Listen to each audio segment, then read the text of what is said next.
أعوذ بالله من الشيطان اللعين الرجيم. بسم الله الرحمن الرحيم. يا أخت هارون ما كان أبوك امرأ سوء وما كانت أمك بغيا. اللهم صل على محمد وآل محمد وعجل فرجهم. سلام علیکم ورحمۃ اللہ وبرکاتہ.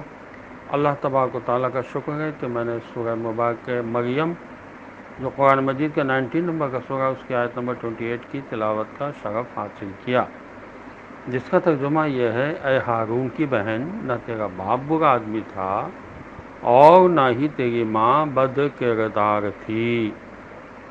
ظاہر ہے کہ بنی اسرائیل میں یہ مجموع البیان میں لکھا ہے ہارون نام کی ایک مقدس شخصیت گزری تھی.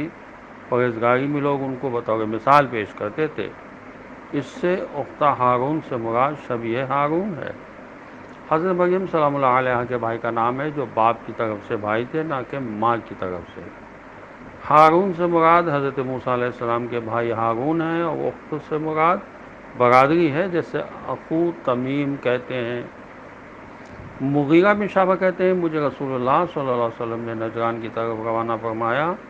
وہاں لوگوں نے کہا ارائیتا ما تقرؤون یا اخت ہارون، جبکہ ہارون اور عیسیٰ علیہ السلام میں بڑا فاصلہ ہے. میں نے واپس آ کر رسول اللہ صلی اللہ علیہ وسلم کی خدمت میں عرض کیا تو فرمایا کیا تم نے نہیں کہا انہم یسمون بالانبیاء والصالحین قبلہم، وہ سابقہ انبیاء و صالحین کے نام سے موسوم کیا کرتے تھے. یہ کتاب سعد السعود میں لکھا ہوا ہے.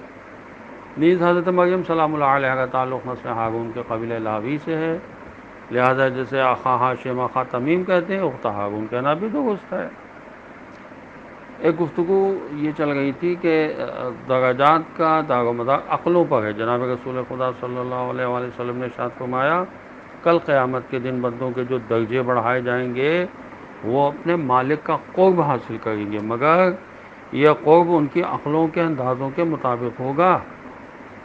حضرت امام جعفر صادق علیہ السلام سے روایت ہے کہ جناب رسول خدا صلی اللہ علیہ وسلم نے فرمایا ثواب کا دار و مدار عقلوں پر ہوگا، یعنی جتنا نیکی کو نیکی سمجھ کر انجام دیا ہوگا اتنا ہی اس کا ثواب ہوگا. یعنی خدا کی اطاعت جتنی خدا کی عظمت کو سمجھ کر کی ہے اتنے ہی اعلیٰ درجات حاصل ہوں گے. تفسیر مجموع البیان میں لکھا ہے کہ رہی دنیا میں روزی کی تقسیم تو خدا کی حکمت کا تقاضا یہی ہوا کہ روزی اور نعمتیں سب کو برابر تقسیم نہ کی جائیں. اس میں بے شمار مصلحتیں ہیں. مسئلہ نمبر 1، زندگی کی مختلف ضروریات پوری کرنے کے لیے مختلف قسم کے کام کرنے والے درکار ہیں. اسے اگر کوئی کسی نعمت میں زیادہ حصہ پائے گا تو ایک دوسرے سے کام لے سکے گا. نمبر 2، نیز یہ کہ زندگی میں تنوع، رنگا رنگی، ویرائٹی بھی ضروری ہے تاکہ زندگی میں کشش اور حسن پیدا ہو سکے. ہماری گفتگو الحمدللہ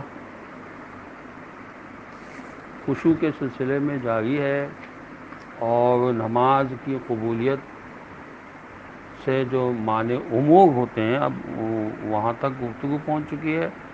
بیاہ الانوار کی جو چوتھا میں لکھا ہے کہ جو شخص والدین کی طرف ناراضی کی نظر سے دیکھے اور وہ دونوں اس پر ظلم کر رہے ہوں تو اللہ تعالیٰ اس شخص کی نماز کو قبول نہیں فرمائے گا.